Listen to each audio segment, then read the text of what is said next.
Pandemiýanyň başyndan bäri öz täginde koronawirusyň ýeki hadisasynyň hem hasaба alınmandygyny öňe sürýän Türkmenistanda virus aladalar sebäpli girdilen karantin çäklendirmeleri tapgyrlaýyn esasda gowşadylyp başlandy.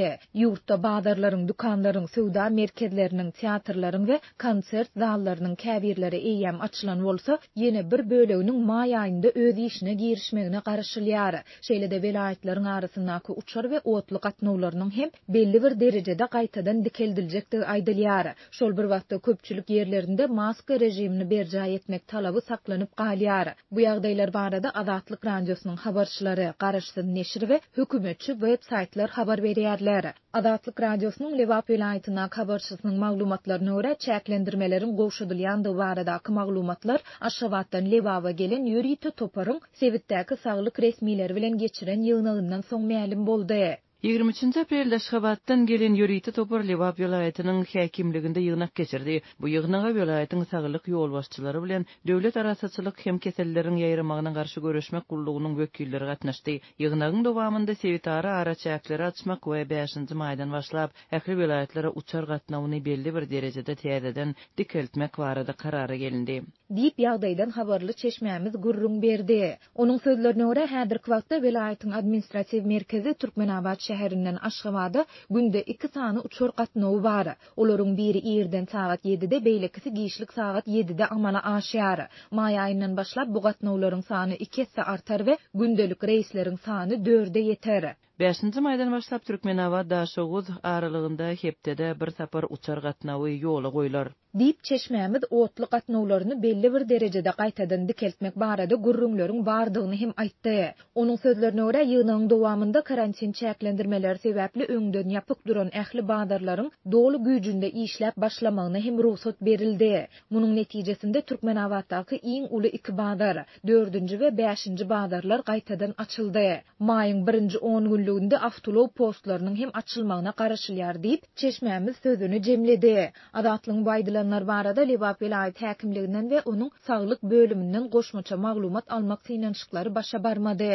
Türkmenistanda karantin çäklendirmeleriniň tapgyrlaýyn esasda gowşadylýandygy barada hökümetçi neşirler hem habar berýärler. Orient neşiri bütün dünýäde COVID-19 çäklendirmeleriniň ýatyrylýandygyny we gowşadylýandygyny aýdyp 1-nji maýdan başlap Türkmenistanda da teatrlaryň we konsert zallarynyň, dukanlaryň we sowda merkezleriniň, restoranlaryň we kafelaryň açylýandygyny belleýär. Şol bir wagtda Orient we Türkmen portal neşirleri köpçülik ýerlerinde şol sanda transport seriştelerinde maska rejiminiň saklanyp galýandygyny, teatrlarda, kinoteatrlarda, sowda merkezlerinde we köp adamly ýerlerde sanitariýa we arasaçylyk kadrlaryny berja etmeň zerurdygyny hem belleýärler. Orient neşiri ýakynda uçur gatnawlarynyň Türkmenabaddan dälde Aşgabatdan amala aşyrylyp başlanandygyny hem ünsü çekdi. Türkmenistandaky Rus ilçihanasy tarapyndan elan edilen nowatdaky Aşgabat-Moskwa charter reýside 29-njy aprelde Türkmenistan howa ýollary kompaniýasy tarapyndan amala aşyrylar diýilip, habarda adaty halkara uçur gatnawlarynyň dikeldilýändigi ýa dikeldilmeýändigi barada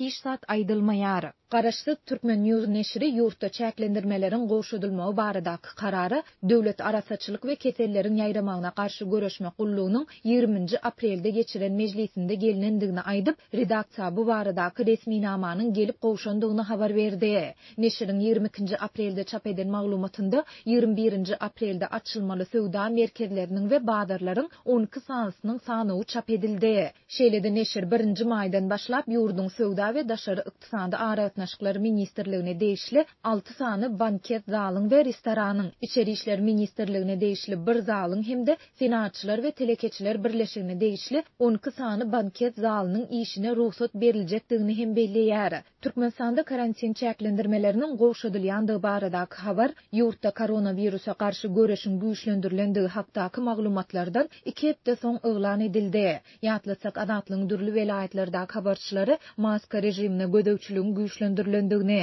bazarlaryň ençemesiniň gaýtadan ýapylandygyny şu aýyň ortalaryna habar beripdiler. Türkmenistan pandemiýanyň başyndan bäri ýurtda bir karantin çäklendirmelerini girdi. Bazarlar, dukanlar, sowda we güýmence merkezleri, restoranlar we kafeler, teatrlar we kinoteatrlar yapılıp, avtobus we otly gatnawlary dolu diýen ýaly yatyryldy. Uçar gatnawlarynyň sany çäklendirildi. Soňky 2 ýyldan hem köp wagtyň dowamında bu çäklendirmeler käte goşudylyp, käte de berkidilýär. Türkmenistan pandemiýanyň başyndan bäri adaty halkara ýolawçy uçar gatnawlaryny häzire çenli dikeltmedik sebitdäki ýeketäk ýurt we dünýädäki sanlyca döwletiň biri bolmagynda galýar. Bu berk çäklendirmelere garamazdan häkimetler ýurdun çäginde COVID-19'yň hasaba alınmandygyny tekrarlaýar. Bütün dünýä Saglyk Guramasynyň wekilleri Türkmen häkimetleriniň ýurtda koronawirusyň ýoklugy barada aýdanlaryny ençeme gezek soraw astyna aldylar.